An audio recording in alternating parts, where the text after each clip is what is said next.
Adapun Yefta, orang Gilead itu, adalah seorang pahlawan yang gagah perkasa. Tetapi ia anak seorang perempuan sundal. Ayah Yefta ialah Gilead. Juga istri Gilead melahirkan anak-anak lelaki baginya. Setelah besar anak-anak istrinya ini, maka mereka mengusir Yefta.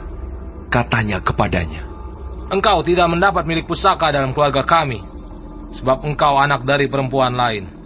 Maka larilah Yefta dari saudara-saudaranya itu, dan diam di tanah Tob. Di sana, berkumpullah kepadanya petualang-petualang yang pergi merampok bersama-sama dengan dia. Beberapa waktu kemudian, Bani Amon berperang melawan orang Israel. Dan ketika Bani Amon itu berperang melawan orang Israel, pergilah para tua-tua Gilead menjemput Yefta dari tanah Tob. Kata mereka kepada Yefta, "Mari, jadilah panglima kami, dan biarlah kita berperang melawan Bani Amon." Tetapi kata Yefta kepada para tua-tua Gilead itu, "Bukankah kamu sendiri membenci aku dan mengusir aku dari keluargaku? Mengapa kamu datang sekarang kepadaku pada waktu kamu terdesak?" Kemudian berkatalah para tua-tua Gilead kepada Yefta, "Memang, kami datang kembali sekarang kepadamu. Ikutilah kami dan berperanglah melawan Bani Amon. Maka engkau akan menjadi kepala atas kami, atas seluruh penduduk Gilead." Kata Yefta kepada para tua-tua Gilead, "Jadi, jika kamu membawa aku kembali untuk berperang melawan Bani Amon, dan Tuhan menyerahkan mereka kepadaku, maka akulah yang akan menjadi kepala atas kamu." Lalu kata para tua-tua Gilead kepada Yefta, "Demi Tuhan yang mendengarkannya sebagai saksi antara kita, kami akan berbuat seperti katamu itu." Maka Yefta ikut dengan para tua-tua Gilead. Lalu bangsa itu mengangkat dia menjadi kepala dan panglima mereka. Tetapi Yefta membawa seluruh perkaranya itu ke hadapan Tuhan di Mispa. Kemudian Yefta mengirim utusan kepada Raja Bani Amon dengan pesan, "Apakah urusanmu dengan aku, sehingga engkau mendatangi aku untuk memerangi negeriku?" Jawab Raja Bani Amon kepada utusan Yefta, "Orang Israel ketika berjalan keluar dari Mesir telah merampas tanahku, dari sungai Arnon sampai ke sungai Yabok dan sampai ke sungai Yordan. Maka sekarang kembalikanlah semuanya itu dengan jalan damai." Lalu Yefta mengirim pula utusan kepada Raja Bani Amon dengan pesan, "Beginilah kata Yefta, orang Israel tidak merampas tanah orang Moab atau tanah Bani Amon. Sebab ketika berjalan keluar dari Mesir, orang Israel melalui padang gurun sampai ke Laut Teberau dan tiba di Kades. Ketika itu orang Israel mengirim utusan kepada Raja negeri Edom dengan permintaan, 'Izinkanlah kiranya kami berjalan melalui negerimu ini.' Tetapi Raja negeri Edom tidak mau mendengar. Mereka mengirim juga utusan kepada Raja negeri Moab, tetapi Raja ini menolak. Maka orang Israel tinggal di Kades. Kemudian mereka berjalan melalui padang gurun, menempuh jalan keliling, tanah Edom dan tanah Moab, lalu sampai ke sebelah timur tanah Moab. Maka berkemahlah mereka di seberang sungai Arnon, dengan tidak masuk daerah Moab, sebab sungai Arnon itulah batas daerah Moab. Lalu orang Israel mengirim utusan kepada Sihon, raja orang Amori, raja di Hesibon, dan orang Israel meminta kepadanya, 'Izinkanlah kiranya kami berjalan melalui negerimu ini sampai ke tempat yang kami tuju.' Tetapi Sihon tidak percaya kepada orang Israel yang hendak berjalan melalui daerahnya itu. Maka dikumpulkannyalah seluruh rakyatnya. Ia berkemah di Yahas, lalu berperang melawan orang Israel. Tetapi Tuhan, Allah Israel, menyerahkan Sihon dengan seluruh rakyatnya ke dalam tangan orang Israel, dan mereka dikalahkan. Sehingga orang Israel menduduki seluruh negeri kepunyaan orang Amori, penduduk negeri itu. Demikianlah dimiliki orang Israel seluruh daerah orang Amori itu, dari sungai Arnon sampai ke sungai Yabok, dan dari padang gurun sampai ke sungai Yordan.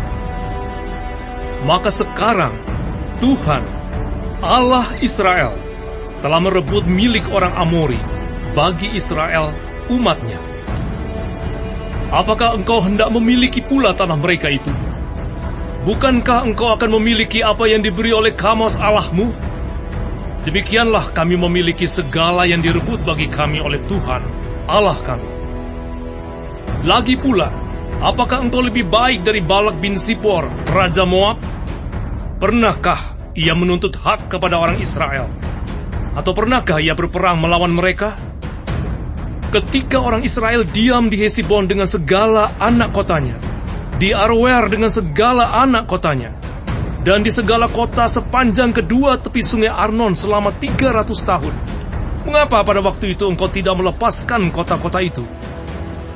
Jadi aku tidak bersalah terhadap engkau, tetapi engkau berbuat jahat terhadap aku dengan berperang melawan aku. Tuhan, hakim itu, dialah yang menjadi hakim pada hari ini antara orang Israel dan Bani Amon. Tetapi Raja Bani Amon tidak mendengarkan perkataan yang disampaikan kepadanya oleh utusan-utusan Yefta. Lalu roh Tuhan menghinggapi Yefta. Ia berjalan melalui daerah Gilead dan daerah Manasye, kemudian melalui Mispa di Gilead, dan dari Mispa di daerah Gilead, ia berjalan terus ke daerah Bani Amon. Lalu bernasarlah Yefta kepada Tuhan, katanya, "Jika engkau sungguh-sungguh menyerahkan Bani Amon itu ke dalam tanganku, maka apa yang keluar dari pintu rumahku untuk menemui aku pada waktu aku kembali dengan selamat dari Bani Amon, itu akan menjadi kepunyaan Tuhan, dan aku akan mempersembahkannya sebagai korban bakaran." Kemudian Yefta berjalan terus untuk berperang melawan Bani Amon, dan Tuhan menyerahkan mereka ke dalam tangannya. Ia menimbulkan kekalahan yang amat besar di antara mereka, mulai dari Aroer sampai dekat Minit, 20 kota banyaknya, dan sampai ke Abel Keramim, sehingga Bani Amon itu ditundukkan di depan orang Israel. Ketika Yefta pulang ke Mispa ke rumahnya, tampaklah anaknya perempuan keluar menyongsong dia dengan memukul rebana serta menari-nari. Dialah anaknya yang tunggal. Selain dari dia, tidak ada anaknya laki-laki atau perempuan.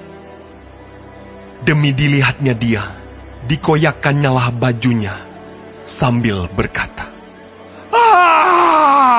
Anakku, engkau membuat hatiku hancur luluh, dan engkaulah yang mencelakakan aku.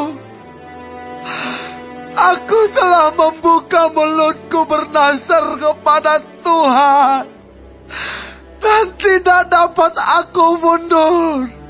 Tetapi jawabnya kepadanya, Bapa, jika engkau telah membuka mulutmu bernasar kepada Tuhan, maka perbuatlah kepadaku sesuai dengan nasar yang kau ucapkan itu. Karena Tuhan telah mengadakan bagimu pembalasan terhadap musuhmu, yakni Bani Amon itu. Lagi katanya kepada ayahnya, Hanya izinkanlah aku melakukan hal ini. Berilah keluasan kepadaku 2 bulan lamanya, supaya aku pergi mengembara ke pegunungan dan menangisi kegadisanku bersama-sama dengan teman-temanku. Jawab Yefta, Pergilah. dan ia membiarkan dia pergi 2 bulan lamanya.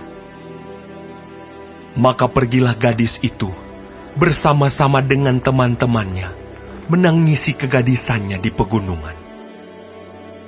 Setelah lewat kedua bulan itu, kembalilah ia kepada ayahnya, dan ayahnya melakukan kepadanya apa yang telah dinasarkannya itu. Jadi gadis itu tidak pernah kenal laki-laki.